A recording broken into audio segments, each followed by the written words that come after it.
Bastogne, le 14 janvier 1945. Des nuages dans un ciel clair, c'est ce qui m'attend en sortant des ruines de la maison d'Elisabeth. Il fait très froid, mais j'ai l'impression de réciter toujours les mêmes litanies. Arrivé dans la chambre des deux amis, Jeanne est souriante. Et oh, surprise, Elisabeth semble sortir de sa léthargie. Les yeux ouverts, le teint rose, elle me demande si j'ai tenu le journal au jour le jour.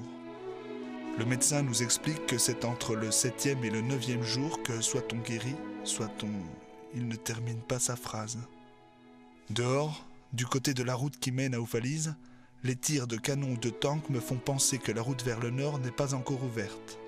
Je pense aux miens et à la famille de Jeanne. Les Allemands se sont, dit-on, retranchés dans nos villages de Cherin et Sterpigny. Des blessés militaires sont amenés de Cobru. Ils sont restés 3 semaines sans soins et pour la plupart, c'est trop tard. L'un d'eux me fait signe de m'approcher. Il est bien mal en point, le pauvre. Il me parle d'une voix tellement basse que je n'ai pas réalisé tout de suite qu'il me parlait en français. Un français approximatif, certes, mais compréhensible. Il m'explique que sa famille est originaire de la province de Luxembourg. Ardoisier, son grand-père est parti d'Herbemont en 1902. Il s'est installé en Pennsylvanie. Il me tend des lettres qu'il devait remettre à la famille restée au pays. Il sent que sa route s'arrêtera à Bastogne et qu'il mourra au pays des siens. Je mens, en lui promettant que j'irai avec lui à Herbemont. Je reviens un peu ébranlé dans la chambre chauffée de Jeanne et Elisabeth. Dans l'après-midi, le soldat boulanger Sam est décédé des suites de ses blessures. Il n'ira pas à Herbemont. La mort ne veut pas que l'amitié naisse entre des Américains et moi. Quel gâchis! Elisabeth reprend du poil de la bête, si j'ose dire. C'est Jeanne qui doit tempérer son impétuosité. Elle veut déjà se lever. Elle se demande si l'hôpital militaire n'a pas besoin d'elle. Les médecins, infirmiers et brancardiers militaires viennent lui rendre visite tour à tour. Un officier américain entre solennellement et la décore pour son dévouement au service des soldats du peuple américain. L'émotion nous gagne tous. Les larmes inondent nos visages.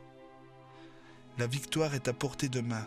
C'est ce que nous confie le colonel qui a rendu les honneurs à Elisabeth. On ne demande qu'à le croire. Demain, si elle le désire, je lui rendrai son journal. Pourtant, je m'y attache à ce cahier. J'aime lui confier le déroulement de mes journées. J'avais pris l'engagement de trouver une place pour Fernand, le musicien des rues, afin qu'il retrouve ses parents. C'est Guy qui l'a pris en charge. Il est donc dans de bonnes mains. Le chien du gamin était aussi du voyage. Je vais passer une bonne nuit. On ne sait jamais.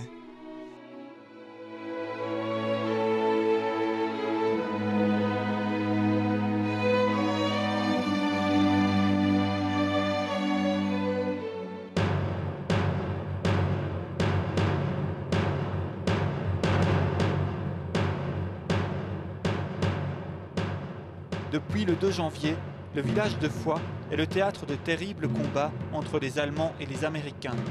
Le bois Jacques, à quelques centaines de mètres du village, garde encore les stigmates de ces jours de terreur. Après avoir pris et perdu le village à plusieurs reprises, c'est ce 14 janvier que les Américains lancent leur assaut final sur le village.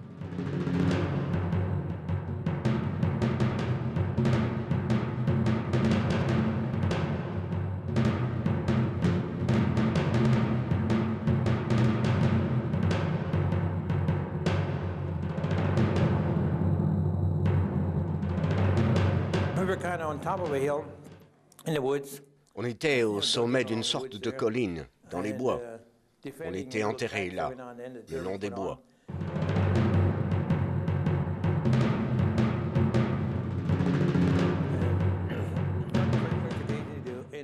On se défendait contre des attaques allemandes.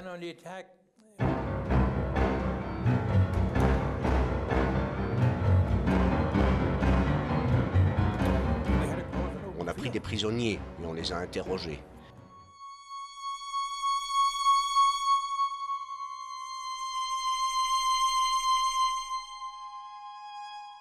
Mais pendant l'attaque, on devait traverser un champ à ciel ouvert. On devait traverser une zone non protégée, ce qui n'était pas une bonne chose.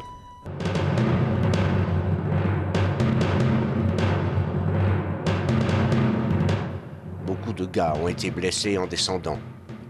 Les Allemands étaient dans des bâtiments, en bas. On essayait de les faire sortir avec des tirs d'obus. On avait quelques blindés légers avec nous. Mais c'était quand même difficile de descendre à travers ce champ, parce qu'il n'y avait aucune protection.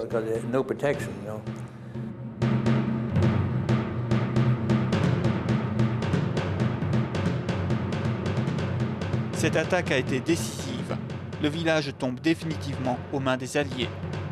Après la libération du village de Dechamps, Louis Cornet et sa famille rentrent chez eux.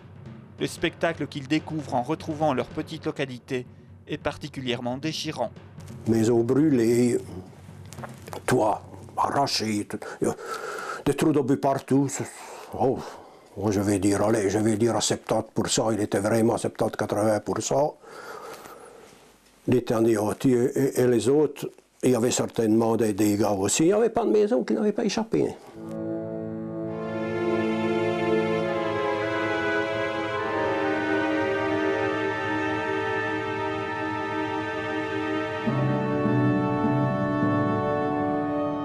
Les pertes sont bien plus que matérielles. Ce n'était pas seulement leur maison, mais c'était tout leur cheptel qui était détruit. Enfin, nous autres, on n'avait pas, je vais dire, une trentaine de bêtes, 2 chevaux, il nous restait une vache qu'on a retrouvée, c'est tout.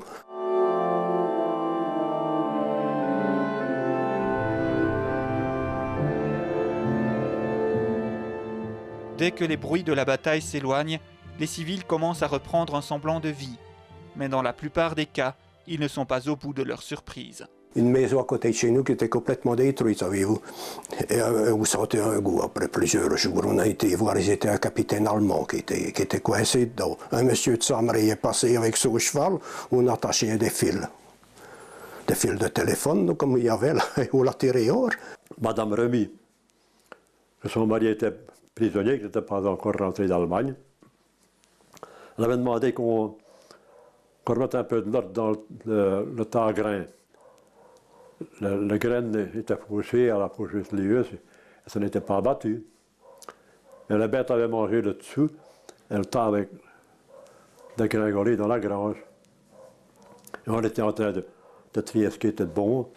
Plus qu'on approchait du fond, plus ce qu'il y avait de l'odeur. Et on s'est rendu compte qu'il y avait un Allemand qui était mort en dessous du tas. Elle était pleine de grenades, hein. Il y avait des grenades dans les poches, pendues à sa veste, ah oui. Et je lui ai mis la roue dans la ceinture des pantalons, je l'ai traîné derrière dans un trou d'obus.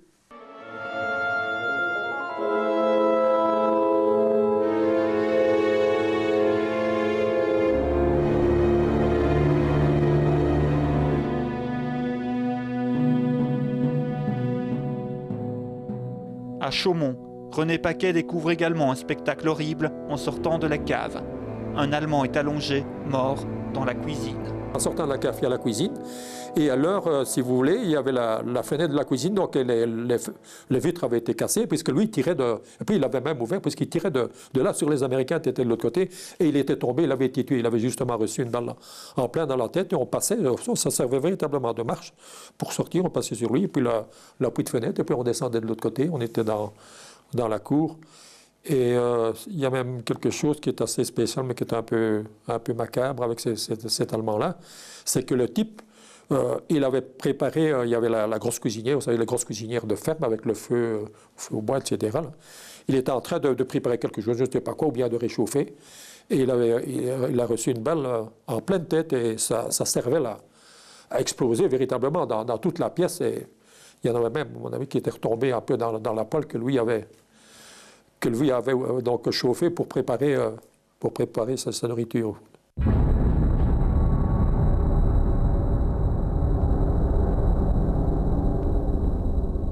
À l'Étaille, l'horreur est également au rendez-vous lorsqu'un avion s'écrase à proximité du village. L'explosion a tellement été forte qu'on a retrouvé des morceaux de fuselage et de choses dans le cimetière de l'église, donc qui se trouve à 300-400 mètres. Donc. Et alors, dans la haie, à 50 mètres de la chute de l'avion, il y avait des Allemands là avec des orgues de Staline. Alors il y a eu, on ne sait pas les compter, hein, je ne saurais pas le dire, 8, 9, 10 Allemands qui ont été brûlés avec des choses, des brûlés avec l'explosion de l'avion, l'essence et tout ce qui s'ensuit. Hein.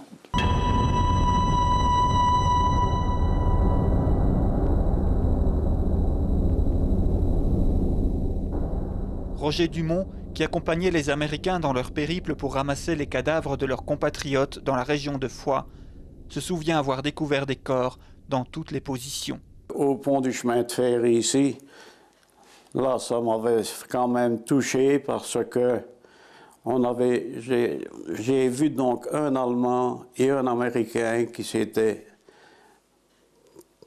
troués à la baïonnette, quoi. Hein. Mais sinon, autrement, c'était des gens qui étaient au combat, quoi. Hein. Et on en trouvait dans toutes les positions.